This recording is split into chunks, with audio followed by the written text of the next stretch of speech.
to class. Welcome to your online session of biology. In the last session, we have discussed about the artificial methods of vegetative propagation, which we have discussed in details, one by one, topic by topic. Daily, we have discussed in the detail with a few examples, diagrams, and a lot of material we have sharing the about the artificial method of the vegetative propagation. Now we come to the point at the significance or the merit of the artificial method of the vegetative propagation. Actually, this is the crux of the topic, artificial methods, and why we have need about this to implement in our daily life or in the actually agricultural field. So let's discuss about the merits one by one, and we have discussed about the different categories also. So you need to write in your notebooks or in a notes also कि ਤੁਹਾਨੂੰ याद हो सकन बेटा, तो ਤੁਸੀਂ ਇਹਨੂੰ ਇਸ ਤਰੀਕੇ ਨਾਲ ਲਿਖਣਾ ਹੈ. It is the only known method of multiplication in seedless varieties and species: banana, sugarcane, pineapple, seedless oranges, seedless grape, etc. Now ਹੁਣ ਪਹਿਲਾ ਪੁਆਇੰਟ ਹੀ ਸਮਝਣ ਵਾਲਾ ਹੈ ਕਿ ਆਮ ਤੌਰ ਤੇ ਅਸੀਂ ਦੇਖਦੇ ਹਾਂ ਕਿ ਜਿਹੜੇ ਵੀ ਫਲ ਫਰੂਟ ਅਸੀਂ ਖਾਂਦੇ ਹਾਂ ਜਾਂ ਕੋਈ ਵੀ ਸਬਜ਼ੀਆਂ ਖਾਂਦੇ ਹਾਂ, ਅਸੀਂ ਉਹਨਾਂ ਦੇ ਬੀਜ ਲੱਭਦੇ ਹਾਂ ਕਿ ਜੇਕਰ ਸਾਨੂੰ ਉਹ ਅੱਛਾ ਲੱਗੇ. ਚਲੋ ਅਸੀਂ ਬਚਪਨ ਦੇ ਵਿੱਚ ਵੀ ਸ਼ਾਇਦ ਕੀਤਾ ਹੋਏਗਾ, ਕਈ ਵਾਰੀ ਅਸੀਂ ਕਈ ਜਿਹੜੇ ਬੀਜ ਨੇ ਉਹ ਛੁਪਾਉਣ ਦੀ ਕੋਸ਼ਿਸ਼ ਕੀਤੀ ਮਿੱਟੀ ਦੇ ਵਿੱਚ ਕਿ ਜੋ ਲੱਗ ਜਾਣ ਅਤੇ ਉਹ ਨਵਾਂ ਪਲਾਂਟ ਜਿਹੜਾ ਉੱਗ ਜਾਵੇ ਅਤੇ ਸਾਨੂੰ ਉਹੋ ਜਿਹੇ ਫਲ ਜਾਂ ਉਹੋ ਜਿਹੀ ਸਬਜ਼ੀਆਂ ਜਿਹੜੀਆਂ ਪ੍ਰਾਪਤ ਹੋ ਜਾਣ.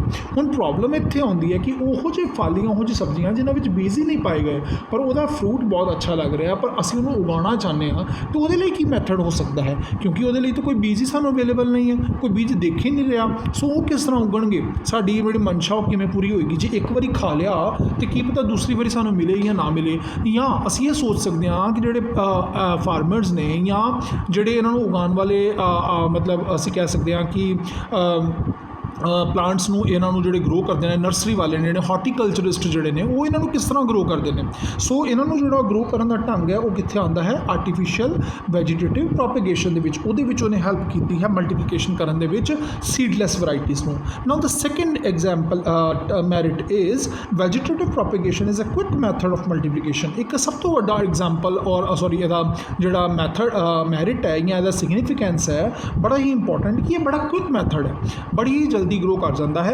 ਹੁਣ ਤੁਸੀਂ ਆਮ ਤੌਰ 'ਤੇ ਦੇਖੋ ਕਿ ਜਦੋਂ ਅਸੀਂ ਮਤਲਬ ਜਦੋਂ ਸਟੈਮਸ ਲਗਾਉਂਦੇ ਹਾਂ, ਹੁਣ ਆਮ ਤੌਰ 'ਤੇ ਅਸੀਂ ਗੱਲ ਕੀਤੀ ਕਿ ਮਤਲਬ ਆਲੂ ਹੈ, ਉਹਦੀਆਂ ਜਿਹੜੀਆਂ ਆਈਜ਼ ਨੇ ਉਹ ਤੋਂ ਗਰੋ ਕਰ ਜਾਂਦਾ ਹੈ, ਉਹਦੇ ਵਿੱਚੋਂ ਪਲਾਂਟਸ ਜਿਹੜੇ ਉਹ ਨਵੇਂ ਗਰੋ ਕਰ ਜਾਂਦੇ ਹਨ. ਜਾਂ ਜਿਹੜਾ ਰੋਜ਼ ਦੀ ਐਗਜ਼ਾਮਪਲ ਹੈ, ਉਹਦੀ ਕਲਮਾਂ ਜਿਹੜੀਆਂ ਕੱਟ ਕੇ, ਜਿਹੜੀਆਂ ਸਟੈਮਸ ਜਿਹੜੀਆਂ ਕੱਟ ਕੇ ਲੱਗ ਜਾਂਦੀਆਂ ਨੇ, ਵਿਦਨ ਫਿਊ ਡੇਜ਼ ਔਰ ਫਿਊ ਵੀਕਸ ਉਹ ਗਰੋ ਕਰਨਾ ਸ਼ੁਰੂ ਕਰ ਦਿੰਦਾ ਹੈ. ਸੋ ਇਹ ਬਹੁਤ ਹੀ ਕੁਇਕ ਮੈਥਡ ਹੈ.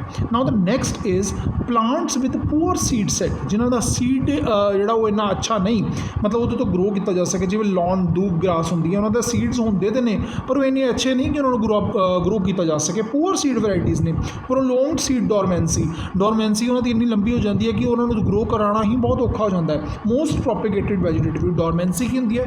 ਉਹ ਟਾਈਮ ਪੀਰੀਅਡ ਜਦੋਂ ਸੀਡ ਦਾ ਮਤਲਬ ਸੀਡ ਜਦੋਂ ਬਣ ਜਾਂਦਾ ਹੈ, ਸੀਡ ਬਣਨ ਤੋਂ ਬਾਅਦ ਉਹਦੇ ਫੇਵਰੇਬਲ ਕੰਡੀਸ਼ਨਸ ਜਦ ਤੱਕ ਨਹੀਂ ਆਉਂਦੀਆਂ ਤਾਂ ਸੀਡ ਆਪਣੇ ਆਪ ਨੂੰ ਜਿਹੜਾ ਹੈ ਉਹ ਇਸ ਕੰਡੀਸ਼ਨ 'ਚ ਰੱਖਦਾ ਹੈ ਕਿ ਉਹ ਖਰਾਬ ਨਾ ਹੋ ਜਾਏ, ਆਪਣੇ ਆਪ ਨੂੰ ਇੱਕ ਕਵਰਿੰਗ ਦੇ ਅੰਦਰ ਜਿਹੜਾ ਉਹ ਆਪਣੇ ਆਪ ਨੂੰ ਬੰਦ ਕਰਕੇ ਰੱਖਦਾ ਹੈ ਕਿ ਉਹ ਡੋਰਮੈਂਟ ਰਹੇ. ਮਤਲਬ ਉਹ ਜੇ ਉਹਦੇ 'ਤੇ ਆਰਟੀਫਿਸ਼ੀਅਲੀ ਮੈਥਡਸ ਅਪਲਾਈ ਵੀ ਕੀਤੇ ਜਾਣ ਤਾਂ ਉਹ ਗਰੋ ਨਹੀਂ ਕਰਦਾ, ਉਹ ਆਪਣੇ ਆਪ ਨੂੰ ਬਚਾ ਕੇ ਰੱਖਦਾ ਹੈ. On the coming of the suitable environmental conditions it will grow, then it will grow. Okay, now the next topic is it helps in rapid spread of a plant over an area.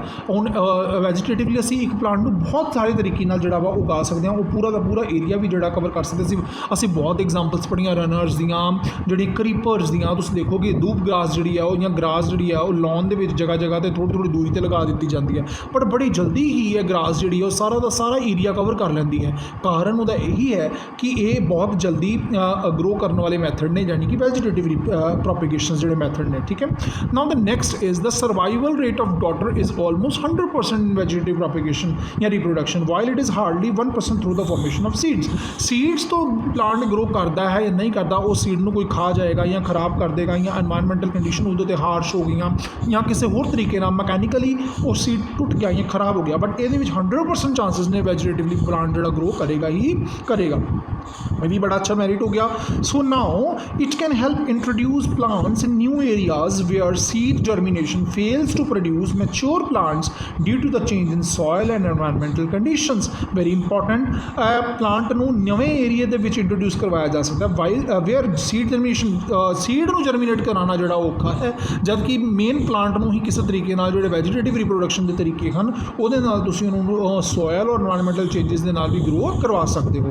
Now next is the good qualities of the race or variety can be preserved ਇੰਡੈਫੀਨੇਟਲੀ.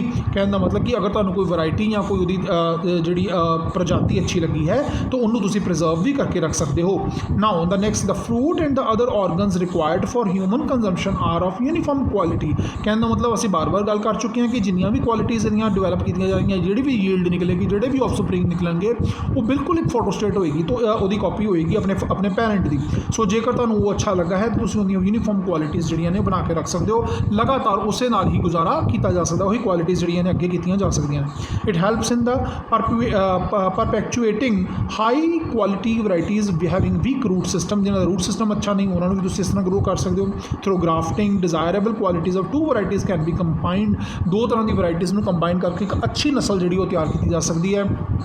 Quick fruiting of the plants can occur through vegetative propagation in those plants which otherwise require several years to reach the maturity. ਹੁਣ ਇਹਨਾਂ seeds ਦੇ ਨਾਲ grow ਕਰਨ ਵਾਲੇ ਨੂੰ ਜਾਂ sexual reproduction ਦੇ ਨਾਲ ਜਿਹੜਾ ਪਲਾਂਟ ਗਰੋ ਕਰਦਾ ਉਹਨੂੰ ਬਹੁਤ ਸਾਰੇ ਸਾਲ ਲੱਗ ਜਾਂਦੇ ਨੇ. 5-6 ਸਾਲਾਂ ਦੇ ਵਿੱਚ ਜਿਹੜਾ ਉਹ ਪਲਾਂਟ ਜਿਹੜਾ ਗਰੋ ਕਰਕੇ ਆਪਣੇ ਫਰੂਟ ਦਿੰਦਾ, ਜਦਕਿ ਵੈਜੀਟੇਟਿਵ ਪ੍ਰੋਪੇਗੇਸ਼ਨ ਦੇ ਨਾਲ ਜਲਦੀ ਹੀ ਫਰੂਟ ਪ੍ਰਾਪਤ ਕੀਤੇ ਜਾ ਸਕਦੇ ਹਨ. It give rise to genetically uniform population. ਇੱਕੋ ਜਿਹੇ ਕਲੋਨ, ਜਿਹੜੀ ਪਹਿਲਾਂ ਵੀ ਗੱਲ ਕਰ ਚੁੱਕੇ ਹਾਂ, ਇੱਕੋ ਜਿਹੇ ਪਲਾਂਟ ਜਿਹੜੇ ਪੈਦਾ ਕੀਤੇ ਜਾ ਸਕਦੇ ਹਨ.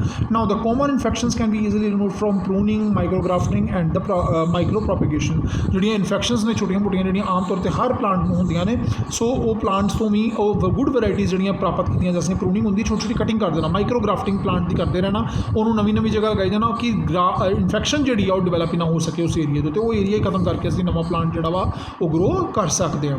ਸੋ these are the significances we have discussed about the vegetative propagation methods. ਇਹਦੇ ਵਿੱਚ ਤੁਸੀਂ ਆਰਟੀਫਿਸ਼ੀਅਲ ਵੀ ਲੈ ਸਕਦੇ ਹੋ ਔਰ ਨੈਚੁਰਲ ਵੀ ਲੈ ਸਕਦੇ ਹੋ. ਇਹ ਦੋਨਾਂ ਦੇ ਮੈਥਡਸ ਦੇ ਜਿਹੜੇ ਸਿਗਨੀਫੀਕੈਂਸ ਨੇ ਉਹ ਸਾਂਝੇ ਨੇ. ਤੁਸੀਂ ਇਹਨਾਂ ਨੂੰ ਦੋਨੋਂ, ਅਗਰ ਕੁਐਸਚਨ ਆਉਂਦਾ ਹੈ ਕਿ ਮੈਥਡਸ ਆਫ ਵੈਜੀਟੇਟਿਵ ਪ੍ਰੋਪੇਗੇਸ਼ਨ, ਤੇ ਤੁਸੀਂ ਸਾਰਾ ਇਹ ਕੁਐਸਚਨ ਲਿਖ ਸਕਦੇ ਹੋ. ਜੇਕਰ ਕੁਐਸਚਨ ਆਉਂਦਾ ਹੈ ਕਿ ਆਰਟੀਫਿਸ਼ੀਅਲ ਮੈਥਡ ਦੇ ਸਿਗਨੀਫੀਕੈਂਸ ਲਿਖੋ, ਤਾਂ ਵੀ ਤੁਸੀਂ ਇਹ ਲਿਖ ਸਕਦੇ ਹੋ. ਜੇਕਰ ਨੈਚੁਰਲ ਮੈਥਡਸ ਦੇ ਪੁੱਛਦਾ ਹੈ ਤਾਂ ਵੀ ਤੁਸੀਂ ਇਹ ਲਿਖ ਸਕਦੇ ਹੋ. Okay students, that's enough for today. ਇਹਨਾਂ ਨੂੰ ਨੋਟ ਕਰਕੇ ਆਪਣੀ ਕਾਪੀਜ਼ 'ਤੇ ਯਾਦ ਕਰਨ ਦੀ ਕੋਸ਼ਿਸ਼ ਕਰਨੀ ਹੈ ਜੀ.